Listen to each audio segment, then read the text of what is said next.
সরকার পতনের এক দফা দাবি আদায়ে তুমুল আন্দোলন করে আসা বিএনপি হঠাৎ করে ছিটকে যায় রাজনীতির মাঠ থেকে। গত বছরের ২৮ অক্টোবরের ঘটনায় নতুন মোড় নেয় রাজনীতিতে। ছন্দপতন ঘটে দলটির আন্দোলনে। নির্বাচন বর্জন করলেও কাঙ্ক্ষিত লক্ষ্য অর্জন করতে পারেনি দলটি।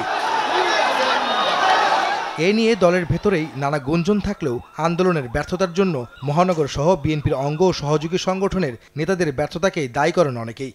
বৃহস্পতিবার মধ্যরাতে হঠাৎ করেই বিএনপি, যুবদল ও ছাত্রদলের একের পর এক কমিটি বিলুপ্তি সেই গুঞ্জনে ঘি ঢালে।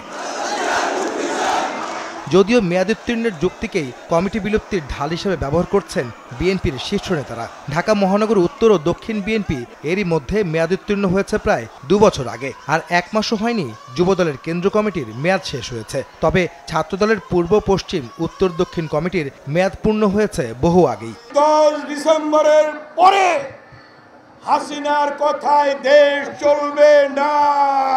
চলছে প্রেডিকশন গেম নগদ অ্যাপে। প্রেডিকশন করে জিতুন জিক্সার বাই টিভি, স্মার্টফোন সহ আরো অনেক পুরস্কার। বিএনপির আন্দোলনে মহানগরে যারা নেতৃত্বে ছিলেন তাদের মাঝে উত্তর মহানগরের আহ্বায়ক আমানুল্লাহ আমান গত বছরের ১০ সেপ্টেম্বর দুদকের মামলায় দণ্ডিত হয়ে কারাগারে যান। তার কমিটির সদস্য সচিব আমিনুল হক ২৮ অক্টোবরের পর গ্রেফতার হন গোয়েন্দা জালে। অন্যদিকে সরব থাকা মহানগর দক্ষিণ বিএনপির আহ্বায়ক আব্দুল সালাম ২৮ তারিখের পর গ্রেফতার এড়াতে চলে যান আত্মগোপনে। তার কমিটির সদস্য সচিব রফিকুল আলম মজনু গ্রেফতার হন আগেই। যুবদলের কেন্দ্রীয় কমিটির সাধারণ সম্পাদক মোনায়েম মুন্না গ্রেফতার হলেও সভাপতি সুলতান সালাউদ্দিন টুকু থেকে যান আত্মগোপনে। তবে সদ্য বিলুপ্ত হওয়া কমিটির নেতারা আন্দোলনের ব্যর্থতাকে মানতে নারাজ। এটা সম্পূর্ণ মিথ্যা কথা। সরকার পতনের আন্দোলনে আপনারা কতটুকু সফল হতে পেরেছেন? আমরা ১০০% সফল। বিএনপি একটি বিশাল সংগঠন। বিএনপি এক এক জায়গায় একটা দায়িত্ব পালন করার মতো অনেক নেতা আছে।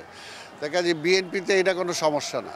এটা তো একটা সংগঠনের চলমান প্রক্রিয়া। সাংগঠনিক দায়িত্ব আপনারা এর আগেও দেখছেন, মহানগরীর দায়িত্বে আমি একসময় জয়েন্ট কনভেনার ছিলাম, মেম্বার সেক্রেটারি ছিলাম, আবার এবার আইনে আমাকে কনভেনার করা হয়েছে, আবার এখন এটা দায়িত্ব আবার আমাকে হয়তো কোথাও না কোথাও দিবে। কাজে সংগঠন যখন যেটা ভালো মনে করে, যাকে যেখানে কাজে ভালো মনে করে তাকে সেখানে দিবে। শিগগিরই ঢাকার ২টি ও বরিশাল, চট্টগ্রাম মহানগর সহ যুবদলের কেন্দ্রীয় এবং ছাত্রদলের ৪ মহানগরের নতুন কমিটি ঘোষণা করা হবে বলে জানিয়েছে বিএনপি। আহমেদ সালেহীন, সময় সংবাদ, ঢাকা।